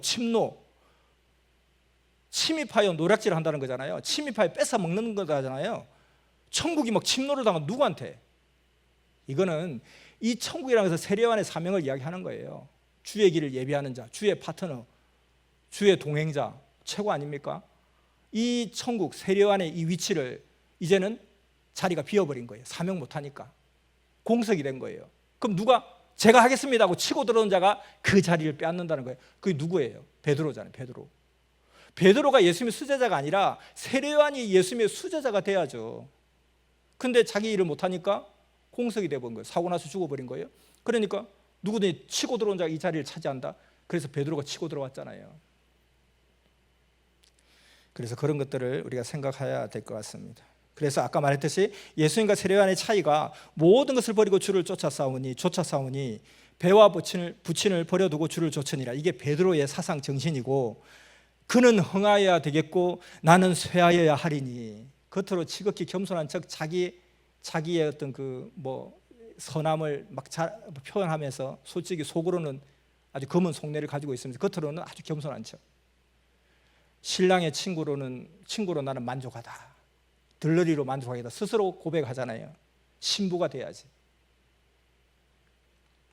이렇게 된 거예요. 그거 기가 막힌 노릇 아닙니까? 그러니까 예수님이 그렇게 답변을 하는 거예요. 그래서 가서 선생님, 예수님이 이렇게 말하던데요. 세례요한은 알아듣지도 못해요. 뭐라고 뭐 침노를 당한다고 뭐 갈 때는 또 왜 이야기했대 뭐 그리고 뭐 그냥 하여튼 뭐 어쩌던 거 빨리 나가서 좀 뭐 해보자 하고 있던 참이었어요. 근데 세례요한이 그 옥에서 나오지 못하고 죽습니다. 나오지 못하고 죽는다니까요. 그 죽음의 스토리는 마태복음 14장에 자세히 나와 있어요. 헤로드 왕과 그 제수씨가 이름이 헤로디아예요. 이 둘 사이에 헤로디아의 딸이 있어요. 살로메라고 해요. 이 헤로디아가 이 세례요한을 막 죽이고 싶은 거예요. 제가 나가서 또 무슨 소리 할지 모르잖아요. 그러니까 왕이요, 쟤 죽여버립시다. 그러니까 죽일 수가 없어. 그걸 어떻게 죽여? 그럼 내가 나도 힘 못 써.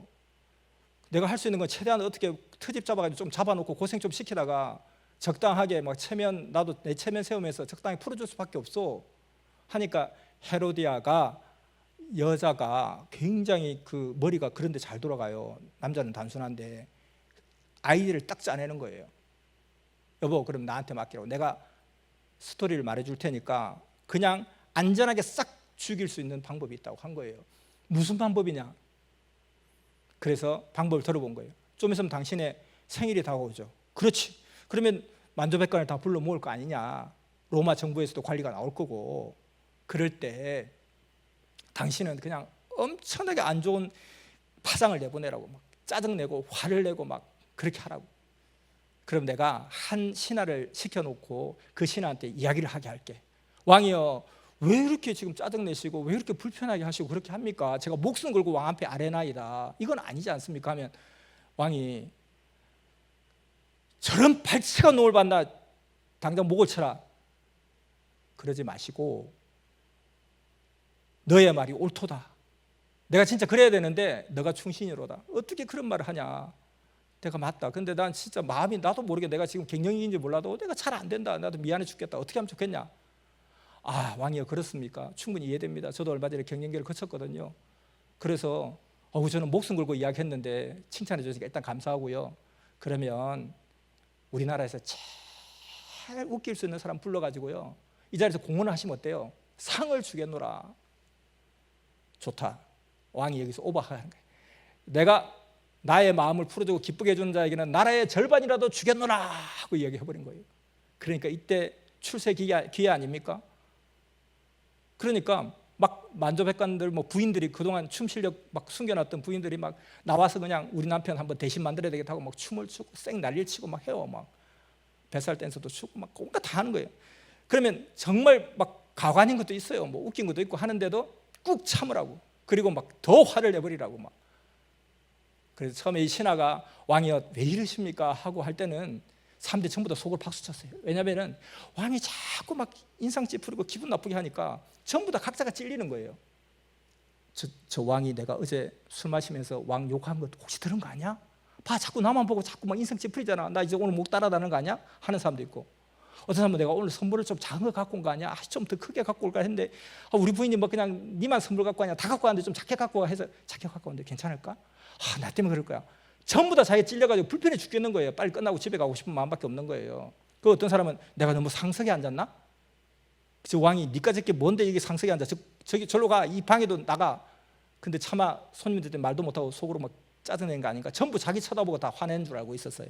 근데 신하가 그 말하니까 너무 좋잖아요. 야, 내가 저 친구한테 밥이라 사야 되겠다 막 하고 있는데 이제 끝났구나 했는데 갑자기 누가 와서 춤추자마자 저놈을 매우 쳐라 하니까 갑자기 공포 분위기 된 거예요.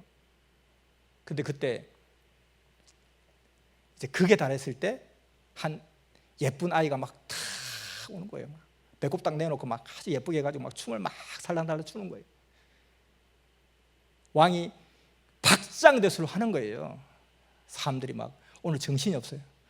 막 긴장하고 있다가 박장대소니까 같이 막 너무 좋은 거예요. 이제 됐다. 근데 저게 저렇게 무서운가? 저게 저렇게 좋은가? 아까 그게 더 웃기던데? 막 하면서 모르게 막 이렇게 하고 있어요. 근데 이 스토리가 있어요. 그 이전에 이미 이 딸을 헤로디아 엄마가 계속 교육을 시킨 거예요. 엄마가 죽을 병에 걸렸다. 근데 어린아이 때는 엄마가 죽는다가 제일 무서운 말이에요. 엄마 죽는다. 근데 엄마 어떻게 하면 살 수 있어? 엄마는 약이 없어. 나는 이제 죽을 수밖에 없어. 엄마 죽으면 안 돼. 엄마 죽으면 안 돼. 엄마 죽으면 안 돼. 엄마 죽으면 안 돼. 엄마 내가 잘할게. 내가 말 잘 들을게. 내가 열심히 공부할게. 청소할게. 뭐 할게. 다 할게. 그러다가 근데 엄마가 딱 하나 약이 있다. 엄마 그게 뭐야? 세련의 목. 세련의 목 내가 갖다 줄게 엄마한테.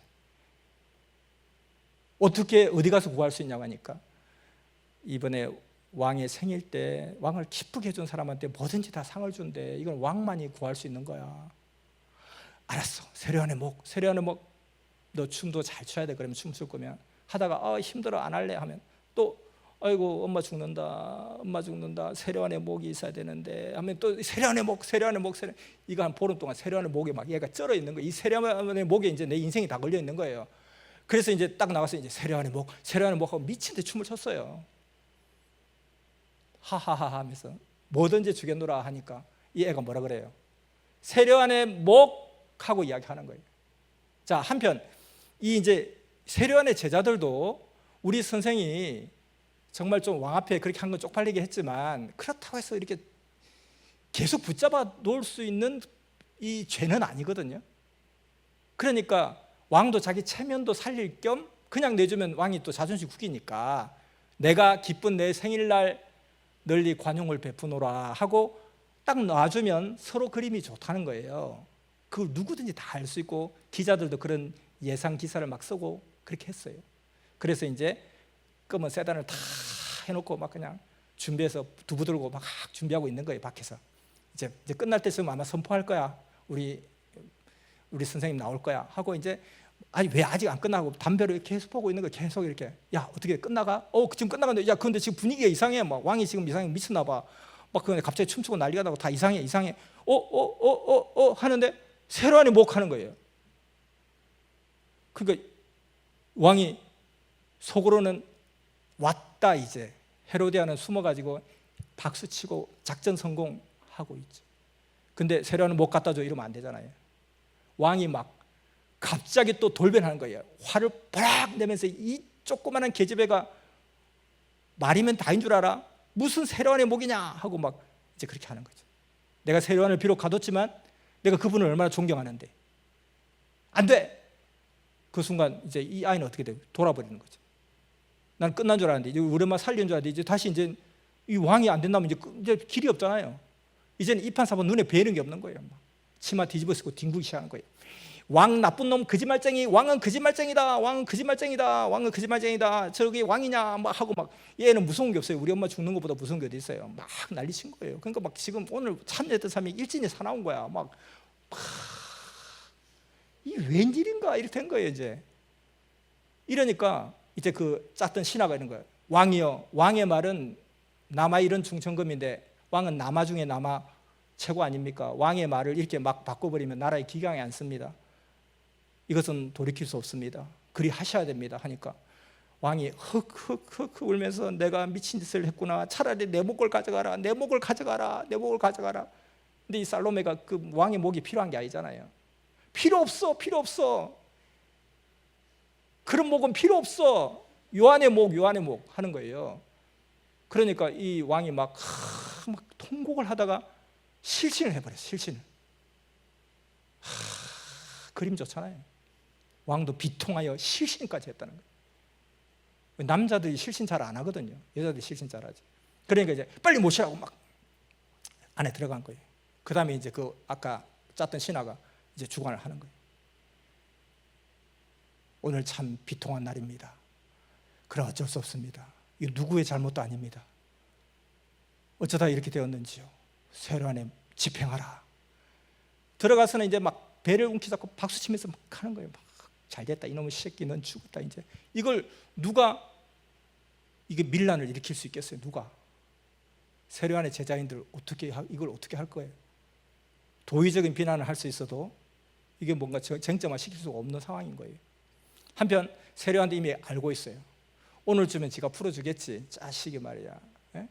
지가 왕이면 왕이지 그 어용왕 주제에 내가 그래도 민심이 더 큰 지지를 얻고 있는데 풀어줘야지. 오늘 좀 풀어줄 거야. 그래 그럼 나도 그냥 아유 좀 잘못했습니다 하고 나가서 또 조져야지. 하고 기고만장하는데 아니라니까 경비병이 와가지고 선생님 가시죠. 그래 가자. 탁 이런 순간 목이 팍 날아가 버린 거예요. 죽는 줄도 모르고 개죽음 당한 거예요. 그래서 성경이 그렇게 돼 있어요. 요한의 목을 소반에 담아 여호와에게 주니라. 제자들이 그 목을 가지고 가서 장사하고 지내니라. 이게 죽은 거예요. 세례요한을 위대한 순교자라고 해요. 이게 순교입니까? 개죽음이지. 이거 순교자라고 존경하고 받들고 원업이래요. 그러니까 무지하니까 하나님을 믿는다는 사람들이 이렇게 하니까 하나님의 심정이 얼마나 뒤집어지겠어요. 예수님을 정말 목숨 걸고 사랑한다는 사람이 이렇게 하니까 그 얼마나 예수님의 심정이 뒤집어지겠어요. 나를 평생 섬기고 따르면서 믿고 신뢰하며 이 복음을 전하겠다는 이 목사가 되겠다는 사람이 세례요한을 제일 존경한다고? 진짜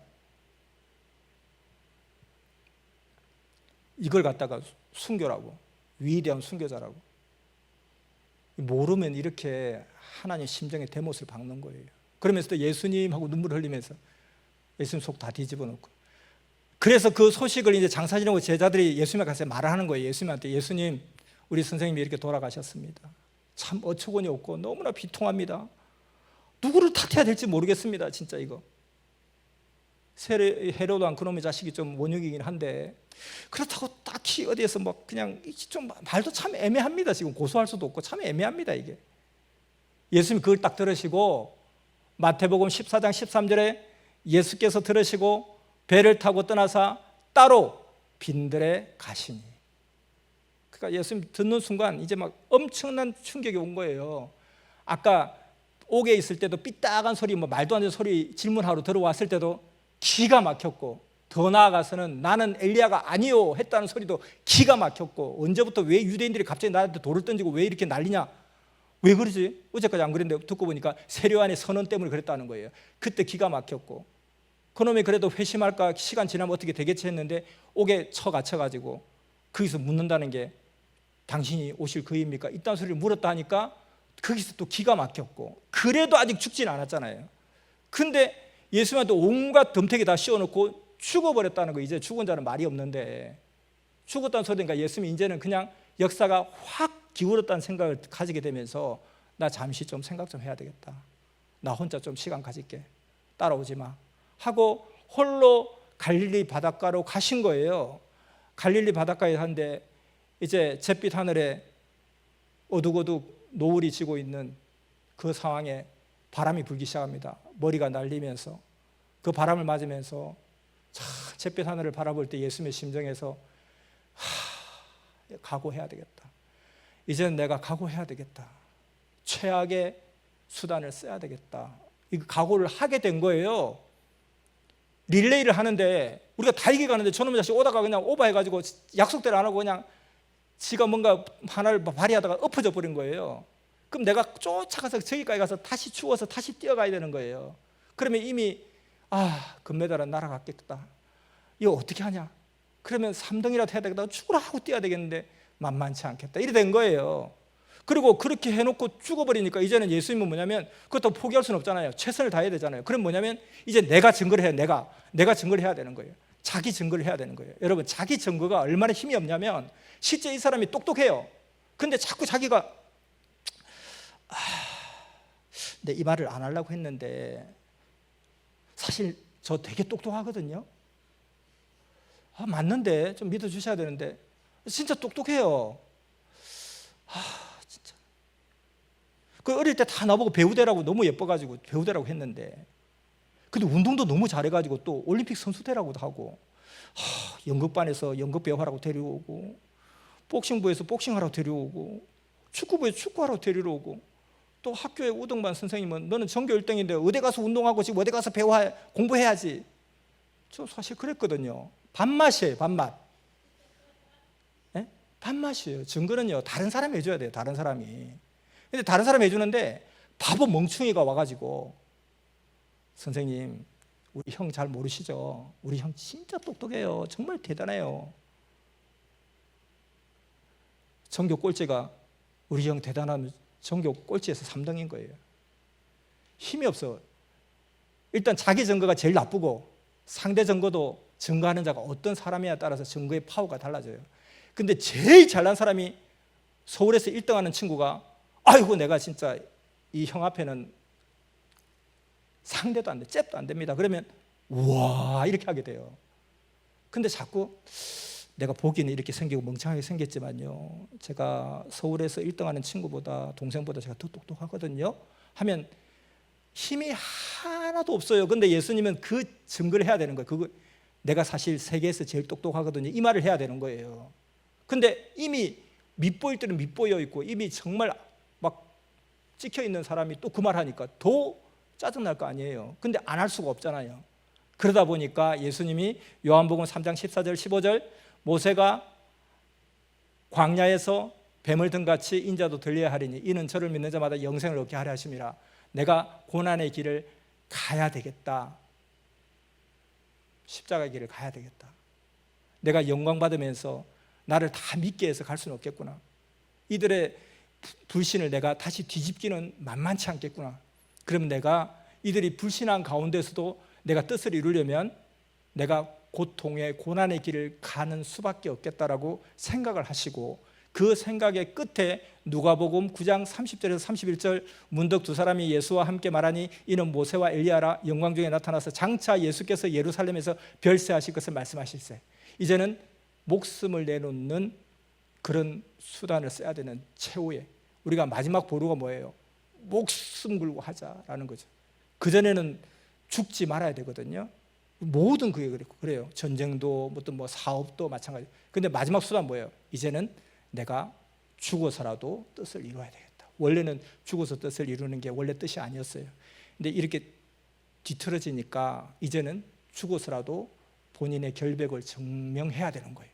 여러분 세상에 그런 거 많지 않습니까? 하다 안 돼요. 하다 안 돼. 전부 다 나를 갖다가 거짓 증거하고 누명을 씌우고, 그리고 결정적인 정의는 나한테 누명 씌워놓고 교통사고로 죽어버리는 거예요.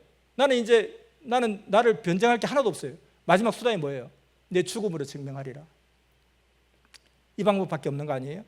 예수님은 죽음으로 이들을 내 구원의 사명을 해야 되겠다 하고 그 길을 택해야 되겠다고 1차, 2차, 3차 순환 예고를 하시다가 마지막에 세례요한의 이것으로 결정타를 입은 거예요. 책임 분담해야 될 자리에 책임 분담 못했죠. 세례요한이 1번이고 그 아버지 사가라는 뭐예요? 그리고 그 엄마 엘리사벳은 뭐예요? 자기들이 다 겪었잖아요. 이렇게 된 거예요. 이렇게 된 건데 예수님 죽으러 오셨다고 이야기하고 있고, 세례요한을 본받자 하고 있고, 세례요한 같은 사람 되고 싶다고 목사 되겠다는 사람이 그딴 소리를 하고 있고, 그걸 하나님이 들었어 봐, 예수님 들었어 봐요. 결론, 오늘 시간이 좀 오버됐는데요. 첫째, 역사의 하늘의 애타는 심정을 알아야 된다는 거예요. 하나님의 심정을 알아야 된다는 거예요. 애기처럼 그냥 막 자기 좋을 대로 막 그러지 말고 그 하나님의 말 못할 심정, 애타는 심정, 역사의 그 하나님의 내 인생만 한이 있다 하지 말고 하나님의 역사의 사랑하는 자들 때문에 겪어야 했던 그 역사의 그 눈물겨운 그 예수님의 그 하나의 그 애타는 심정을 알아야 된다는 거예요. 세례요한이 잘했더라면 어땠을까라고 생각하면 너무 예수님 억울하잖아요. 내가 예수님은 내가 견딜 수가 없을 것 같아요. 내가 화병 나서 먼저 죽을 것 같고, 내가 하나님이랑 그걸 보고 내가 참을 수가 없을 것 같아요. 그래서 하나님 얼마나 불쌍하시고 예수님 얼마나 불쌍하세요. 그 눈물을 닦아드리겠다. 그 마음을 내가 알아드리겠다. 세상에 그 누가 그 마음을 알아준다 누가 있어요? 아무도 그 마음을 몰라주고 하나님 주세요. 하나님 배부르시잖아요. 나는 가난하잖아요. 주세요. 빨리 주세요. 안 주면 에이 하나님 안 믿어. 주면 감사합니다 하고 또 딴짓 하다가 또 힘들면 주세요. 그런 하나님, 그렇게 하나님 믿는 사람들 앞에 우리는 하나님 얼마나 노고가 많으시고 얼마나 눈물겨운 일이 많으시고 가지 많은 나무에 바람 잘 날 없다는데 이 세상에 이런 폐역한 인간들까지 다 관장하시면서 주관하고 가시려니 얼마나 힘드세요. 사실은 대단하십니다. 저라도 보태드릴게요. 저라도 힘을 보태드릴게요. 저라도 마음 알아드릴게요. 저라도 위로해드릴게요. 역사의 한과 하늘의 애타는 심정을 알라는 겁니다. 이 말씀을 듣고 결론 1. 결론 2. 증거자가 너무 중요하다는 거예요. 증거자가. 그래서 이 말씀을 왜 이렇게 하냐? 세례요한 나쁜 놈이네요. 세례요한 때문에 그랬네요. 그거를 말하려고 하는 게 핵심의 1번이 아니라는 거예요. 그것도 알아야 되는 거고, 사실은 가룟 유다보다 세례요한이 더 예수님의 죽음에 더 큰 일을 한 거예요. 가룟 유다는 이미 판세가 기울었는데 가룟 유다가 신고하지 않아도 예수님이 잡히게 되어 있는 이미 판국이 기운 상황에서 배신을 했다는 그것이 큰 죄지, 만약에 가룟 유다가 신고 안 했더라면 예수님이 안 죽었을까요? 그건 아닌 거예요. 이미 판세는 기울었던 거고, 이미 예수님이 그렇게 내가 이제 죽겠다고 작전을 바꿨잖아요. 그렇게 죽음의 길로 갈 수밖에 없게 한 장본인은 세례 요한이라는 거예요. 그래서 우리가 권한이 크면 책임도 커요. 하늘 앞에 복도 많이 받으면 해야 될 의무도 큰 거예요. 그러니까 무조건 잘 되게 해주세요, 잘 되게 해주세요, 무조건 기도하는 게 능사가 아닌 게, 잘 되게 해주면 그만큼 내가 그 값을 해야 된다는 거예요. 그 값을 하지 못하면 오히려 더 심한 타격을 받게 되어 있어요. 세례 요한은 사람의 난 중에 제일 큰 자였기 때문에 실패했을 때는 제일 못한 자보다 못하다고 하는 거잖아요. 그래서 이 세례 요한이 나구나, 세례 요한은 이런 실수를 하고 이런 잘못을 해서 그걸 내가 너한테 왜 이 깊은 속 깊은 심정의 눈물의 사연을 이야기하느냐, 이제 네가 그 한을 풀어달라고 하는 거야. 옛날에는 단 한 명의 세례요한이 필요했다면 2000년 전이니까, 지금은 수백 명, 수천 명, 수만 명의 세례요한이, 각 분야별로 세례요한이 필요해. 하나님이 내가 너를 세례요한으로 임명하노라, 그래서 내가 이 비밀을 말해주노라. 아무한테 비밀 말하지 않아. 일을 같이 할 사람에게, 일을 맡길 사람에게 비밀을 말해주는 거야. 너는 이 말씀을 듣는 이유와 목적이 뭐야? 근본적인 목적은 네가 이 시대의 세례요한이다. 그 세례요한 증거자가 너무 중요하다. 모든 분야의 증거자가 되어야 된다. 그러나 너 또한 세례요한처럼 눈물 흘리면서 이 역사기를 따라가겠다, 이 말씀을 따라가겠다 하다가도 세례요한처럼 뒤집어질 수도 있어. 그러니까 세례요한이 왜 실패했는지, 베드로가 배신까지 하면서 그냥 예수님을 저주까지 했지만 끝까지 남아서 결국은 마지막 승리했던 게 이유가 뭘까 생각을 해야 돼. 알아야 돼. 세례요한은 철통같이 동행하지 않았어. 베드로는 실수도 많았고 부족하고 무식하고 그랬지만 철통같이 예수님과 붙어 다니고 항상 의문이 있으면 물어보고 따져보고 했었어. 그래서 그리스도를 옷 입듯이 하라 라고 하는데, 우리 이 말씀을 21년 수도생활 속에서 2000번 성경을 읽으면서 이 말씀을 깨닫고 배워서, 예수님한테 배워서 우리한테 전해준 그 선생님이 하는 말씀, 나는 그리스도를 팬티 입듯이 하라 하고 싶다. 옷 입듯이 차원보다 더 밀착되게. 헐렁헐렁한 팬티는 세상에 없습니다. 그렇죠? 착 몸에 밀착되잖아요. 그래서 그것이 되라고 이야기하는 것입니다. 오늘 말씀 바로 이것이 결론입니다. 여러분 꼭 이 말씀의 주인공이 되어야 됩니다. 나 들어보라고 하는 말씀이지 누가 어쨌다 그랬구나 이런 지식의 이야기가 아니에요. 나 들어보라고 하는 말씀, 너가 세례요한이야, 너가 좋은 온전한 세례요한이 되라고 하는 거야 라고 말씀을 주시는 거예요. 그런 말씀에 합당한 여러분 모두가 되기를 바랍니다.